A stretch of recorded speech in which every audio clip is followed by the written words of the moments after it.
மிதுன ராசியை பொறுத்த வரைக்கும் அவங்களுக்கு வந்து இப்போ 10ஆம் இடத்துக்கு சனி பகவான் வரார். 10ஆம் இடத்துல சனி பகவான் வரும்போது தொழில ஒரு மந்தம், எப்பயுமே வந்து அவங்க நினைக்கிற அளவுக்கு முன்னேற்றம், ஆனா உழைப்பு அதிகமா இருக்கும். எவ்வளவுதான் அவங்க உழைச்சாலும் நேம் எடுக்க முடியாது. ஆனா இதுதான் அவங்கள வந்து ஸ்திரப்படுத்திக்கக்கூடிய காலம். இவங்களுக்கான பரிகாரம் அப்படின்னு பார்த்தோம்னா பிணம் எரிக்கிறது பார்க்கறது. தி டிவைன் தமிழ் நேயர்களுக்கு வணக்கம். இப்போ நம்மோட யாரு இருக்கான்னு பாத்தீங்கன்னா விஞ்ஞான ஜோதிடர் ஆம்பூர் வேல்முருகன் சார் இருக்காங்க. வணக்கம் சார். வணக்கங்க. காலச்சக்கரத்தின் 3ஆம் ராசியான மிதுனத்துக்கு எப்படி சார் இருக்க போகுது? மிதுன ராசியை பொறுத்த வரைக்கும் அவங்களுக்கு வந்து இப்போ 10ஆம் இடத்துக்கு சனி பகவான் வரார். 10ஆம் இடத்துல சனி பகவான் வரும்போது தொழில ஒரு மந்தம் உருவாகும். தொழில ஸ்ட்ராங் இருக்கும். ஆனா ஒரு பய உணர்வு, தொழில வந்து இது நிலைக்குமா நிலைக்காதா, இது கண்டினியூ ஆகுமா, தனக்கு இங்க மரியாதை கிடைக்குமா அப்படின்ற ஒரு பய உணர்வோடவே இருப்பாங்க. எப்பயுமே வந்து அவங்க நினைக்கிற அளவுக்கு முன்னேற்றம், ஆனா உழைப்பு அதிகமா இருக்கும். எவ்வளவுதான் அவங்க உழைச்சாலும் நேம் எடுக்க முடியாது. ஆனா இதுதான் அவங்கள வந்து ஸ்திரப்படுத்திக்கக்கூடிய காலம். அந்த தொழில வந்து அவங்களை ஸ்ட்ராங் பண்ணிக்கக்கூடிய காலகட்டமா இருக்கும். ஓகேங்களா? ஏன்னா அவனுக்கு இந்த ஒரு தொழில வந்து அவனுக்கு என்னென்ன விஷயங்கள் தெரியல அப்படின்றது இப்பதான் அவன் ரியலைஸ் பண்ணுவான். இதை சரியா யூஸ் பண்ணிட்டு டெவலப் ஆக ஆரம்பிச்சாங்கன்னா இன்னும் அடுத்து ரொம்ப அவங்க பேஸ்மெண்ட் ஸ்ட்ராங் ஆயிரும். அடுத்த 2.5 வருஷம் சூப்பரா இருக்கும். அதனால வந்து இந்த காலகட்டத்தில் தொழில் விஷயத்துல கொஞ்சம் கவனமா இருக்கணும். யாரையுமே முழுமையா நம்பக்கூடாது. எந்த விஷயத்திலும் கொஞ்சம் கவனமா இருக்கணும். உத்தியோக தொழிலை பொறுத்த வரைக்கும். மற்றபடி அவங்களுக்கு நெகட்டிவான விஷயங்கள் பெருசா ஒன்றும் இல்லை. இப்போ இவங்களுக்கு என்ன மாதிரியான பரிகாரம்? இவங்களுக்கான பரிகாரம் அப்படின்னு பார்த்தோம்னா பிணம் எரிக்கிறது பார்க்கறது. அது வந்து ஒரு நல்ல பரிகாரம்.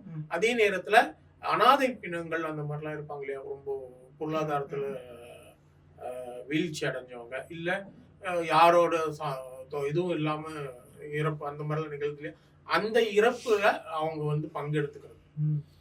ரொம்ப நலிவடைஞ்சவங்க இருக்கிறாங்க, அவங்களால அவங்க வீட்டுல ஒரு இறப்பு நடக்குது, அவங்களால அதுக்கு பணம் உடனுக்குடனே பெறட்ட முடியாது, அந்த பணத்தை இவங்க கொடுத்து உதவலாம். இல்ல யாருமே அனாதை பிணம் அந்த மாதிரிலாம் இருக்கும், அதுக்கு அடக்கம் பண்றதுக்கான உதவிகளை பண்ணலாம். அது வந்து இவங்களுக்கு சூப்பரா ஒர்க் அவுட் ஆகும். அதை பண்ணிட்டாங்களே இவங்களுக்கு இருக்கிற இந்த பிரச்சனைகள் எல்லாம் சரியாயிட்டு ஒரு லிஃப்ட் வந்துடும். சார், எல்லாருமே பக்கு பக்கு பக்குன்னு இருக்காங்க. சனிப்பெயர்ச்சி ஒன்று வந்துருச்சு அப்படின்னாலே, அதாவது புத்தாண்டு பலன்களை விட சனிப்பெயர்ச்சி பலன்களுக்கு தான் இப்போ மவுஸ் அதிகமாக இருக்கு. காரணம் என்னன்னு எல்லாருக்கும் தெரியும். சனி பகவான், சனீஸ்வரனாலே பயப்படாதவங்க கூட பயப்படுறாங்க. ஜோசியம் பார்க்காதவங்க கூட இந்த 7 சனி மேல அவ்வளோ நம்பிக்கையா இருக்காங்க சார். அதுக்கு என்ன ரீசன் நினைக்கிறீங்க? பூமியில இருந்து வந்து சனி வந்து ரொம்ப தூரத்துல இருக்காங்க, ரொம்ப லாங் டிஸ்டன்ஸ். ஆக்சுவலி வந்து சனியோட தாக்கம் வந்து அதனாலதான் ஒரு இப்போ வந்து சூரியன்லாம் மாசத்துக்கு ஒரு மாறிடுது, குரு வருஷத்துக்கு ஒரு தடவை, அப்புறம் ராகு கேது வந்து 1.5 வருஷத்துக்கு ஒரு தடவை மாறிடுது. ஓகேங்களா? ஸோ மற்ற பிளானட்ஸும் பார்த்தீங்கன்னா சுக்கிரன்லாம் எடுத்து 45 நாள், எல்லாம் சூரியனுடைய, சுக்கிரனும் புதனும் சூரியனுடைய டிராவல் ஆகும். முன்ன பின்ன 45 நாள், 25 நாள், 45 நாள் அப்படி மாறி மாறி. ஓகேங்களா? ஸோ அதனால வந்து ஒருத்தருக்கு ஒரு பிளானட்டரி பொசிஷன் வந்து ஒரு இடத்துல உட்காந்துட்டு அதனால வந்து லாங் டேர்மா நல்லது நடக்குது, இல்லை லாங் டேர்மா கெட்டது நடக்குது அப்படின்னா அது சனியால. அதை தாங்கக்கூடிய சக்தி நமக்கு இல்லை. ஓகேங்களா? ஸோ 2.5 வருஷம் ஒருத்தனுக்கு ஒரு வாழ்க்கையே பிரச்சனையா இருந்தா அவன் மென்டலாயிருவானா இல்லையா? ஒருத்தனுக்கு 2.5 வருஷம் எந்த பிரச்சனையும் ஹாப்பியா இருக்கனா அது ஒன்றும் பிரச்சனை இல்லை. ஹாப்பியா இருக்கனா இன்னும் ஹாப்பியா இருக்க போறான், லைஃப் லாங் டெவலப் ஆக போறான். ஒரு 2.5 வருஷம் கண்டினியூஸா அடி, என்ன பண்ணாலும் பிரச்சனை, மென்டல் டென்ஷன், பாதி ஒரி ஆயிடுவாங்க. ஓகேங்களா? இது லைஃப்ல வந்து அவனுக்குன்னு ஒரு நோக்கம் இருக்கும், ஒரு லைஃப்ல ஜெயிக்கணும், இல்லை அவனுக்குன்னு சில தேவைகள் இருக்கும், சில வளர்ச்சிகள் வேணும்ட்டு தொடர்ச்சியா அடி விழுந்துட்டு இருக்கும்போது அதை விட்டு அவன் டைவர்ட் ஆயிடுவான். ஓகேங்களா? அப்போ அவன் மைண்ட் செட் மாறணும். இல்ல ஹெல்த் ப்ராப்ளம் வந்துருச்சு, கண்டினியூஸா 2.5 வருஷமா பிரச்சனை இருக்கு, இல்ல ஒரு சின்ன ஆக்சிடென்ட் ஆகி படுத்த படுக்கை ஆயிடுறான். ஓகேங்களா? இல்ல ஃபேமிலி ப்ராப்ளம் வருது. ஸோ இந்த மாதிரி இந்த சனி வந்து ஒரு விஷயத்தை கொடுத்தா அது மினிமம் 2.5 வருஷம் அந்த ராசியில் இருக்க வரைக்கும் அந்த பிரச்சனை இருந்துட்டே இருக்கும். ஒரே நாள் பிரச்சனை பண்ணும், அது அவனுக்கு அந்த 2.5 வருஷத்துல பிரச்சனையே கொண்டு போய் விடும். அதுதான் சனியோட எஃபெக்ட். ஓகேங்களா?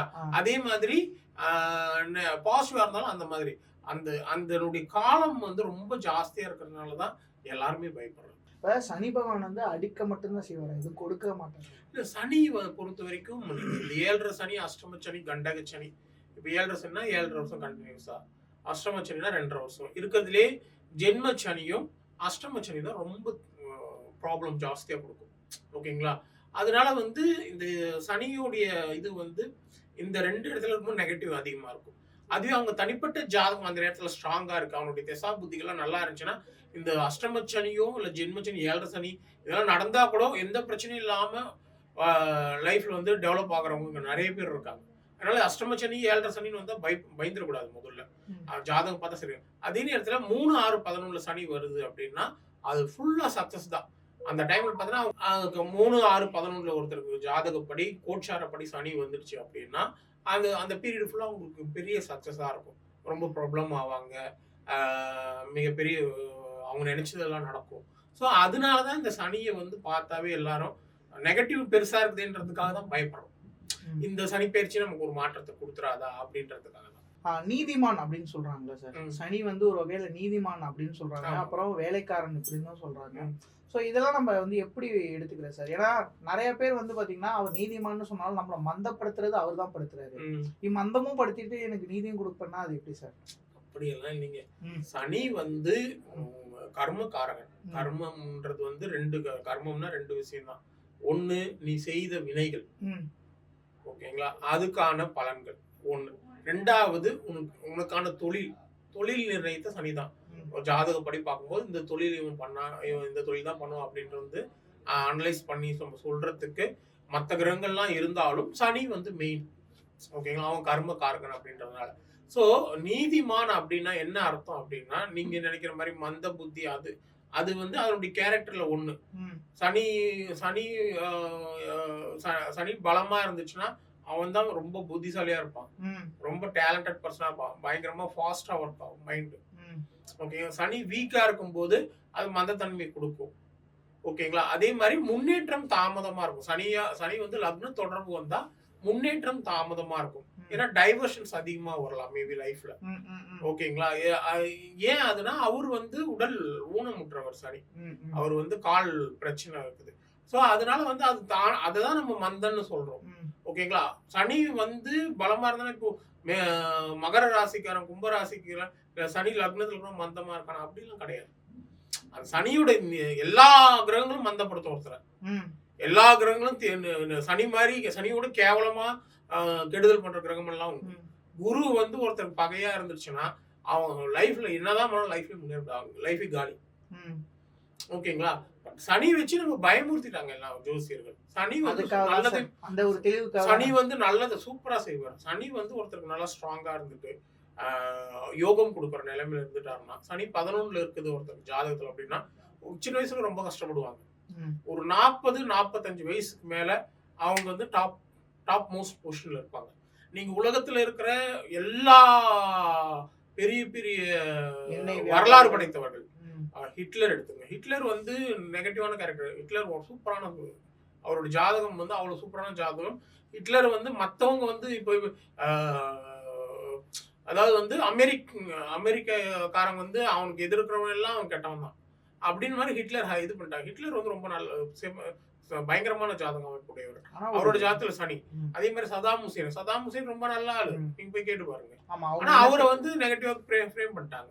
அதே மாதிரி நிறைய பேர் நீங்க ஜாதகத்தை எடுத்தீங்கன்னா உலகத்துல மிகப்பெரிய காந்தியோட ஜாதகம் எடுத்துங்க, இது சுபாஷ் சந்திர போஸோட ஜாதகம் எடுத்துங்க, இது ராஜீவ்காந்தி ஜாதகம், இந்திரா காந்தி ஜாதகம், காமராஜர் ஜாதகம், அறிஞர் அண்ணா ஜாதகம், கலைஞரோட ஜாதகம், இவரு எம்ஜிஆரோட ஜாதகம். எம்ஜிஆர் வந்து கும்பலக்னம். ஸோ இவங்களை இப்ப பாத்தீங்கன்னா உதயநிதி ஸ்டாலின், ஓகேங்களா. இவங்க எல்லாருடைய ஜாதகம் எடுத்து எல்லாத்துலயுமே சனி பவர்ஃபுல்லா இருக்கும். ஸோ சனி பவர்ஃபுல்லா இருந்தா மட்டும்தான் மக்கள் ஜனநாயகம் அப்படின்றது சனி பகவான், ஓகேவா. மக்களுடைய ஆதரவு கிடைக்கும். வாழ்க்கையில மிகப்பெரிய உச்சத்தை அடையணும்னா சனி பலமா இருக்கணும். ஆனா சனி மட்டும் பலமா இருந்தா தான் பிரச்சனை, ஓகேங்களா. சனி மட்டும் பலமா இருந்து முதல்ல நிறைய கஷ்டங்கள் அனுபவிச்சு பின்னாடி பெரிய ஆள் ஆவாங்க, ஓகேங்களா. என்ன சனி பலமா இருந்தா சோதனைகள் அதிகமா இருக்கும். சோதனைகளை தாண்டி அதற்கு அப்புறம் மிகப்பெரிய சாதனைகள் வரும்.